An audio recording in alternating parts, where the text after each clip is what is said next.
Century 21 et ses 915 agences immobilières au service de vos projets partout en France présentent Sud Radio Conseil de famille.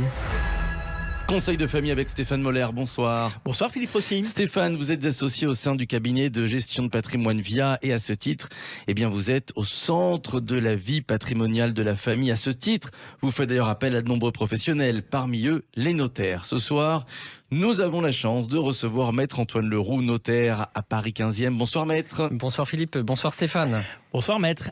Alors Antoine, nous avons abordé la dernière fois la protection du conjoint. Quel sera le thème du jour ? J'ai décidé de vous parler d'une question qui traverse parfois l'esprit de certains parents. Puis-je déshériter un ou tous mes enfants ? Effectivement. Alors, est-ce que c'est possible, Maître Leroux ?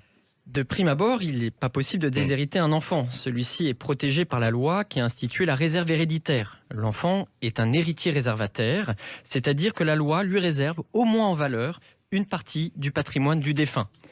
La part réservataire va être plus ou moins importante suivant le nombre d'enfants et corrélativement, la quotité disponible, c'est-à-dire ce dont la personne peut librement disposer, va également varier en fonction du nombre d'enfants. Il est donc facile de conclure que, de prime abord, il n'est pas possible de déshériter un enfant, du moins en totalité. Alors que se passe-t-il si un parent a institué un ami, sa compagne ou une association comme légataire universel ? Dans ce cas-là, l'enfant aura à sa disposition l'action en réduction qui lui permettra de percevoir une indemnité en valeur correspondant à sa part de réserve. Par exemple, en présence d'un seul enfant, sa part réservataire sera de la moitié des biens. Il pourra donc prétendre à percevoir une indemnité correspondant à la valeur de la moitié des biens. N'existe-t-il pas un moyen, Maître, pour contourner cette réserve héréditaire ?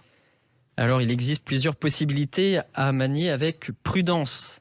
La première, la plus simple, quoique ne rien laisser à sa mort. Tout vendre, tout consommer. Certains clients utilisent le viager à cette fin. Attention toutefois à ce que le viager soit réalisé dans les conditions normales de marché. L'assurance vie peut également être un moyen de favoriser une personne de son choix, sans que cela soit pris en considération dans la succession et dans le calcul de la réserve. Il faut néanmoins faire attention à ce que les primes versées ne soient pas manifestement excessives.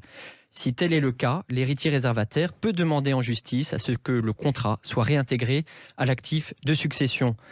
Enfin, il y a une solution qui est également radicale, le déménagement dans un pays qui ne connaît pas la réserve héréditaire. Je rappelle que la loi qui s'applique au règlement d'une succession est par défaut la loi du dernier domicile. L'idée alors est de liquider son patrimoine situé en France et de déménager tout en transférant l'intégralité de son patrimoine hors de France. C'est très clair. Merci à vous, Maître. Cette chronique Conseil de famille à retrouver en podcast sur notre site sudradio.fr. Et puis, si malgré tout, il y a des questions que vous continuez à vous poser, n'hésitez pas à les adresser aux équipes de VIA. Vos questions sur le site de Conseil de famille, conseil avec un s-2-famille.com. C'était Sud Radio Conseil de famille. avec Century 21 et ses 915 agences immobilières au service de vos projets partout en France.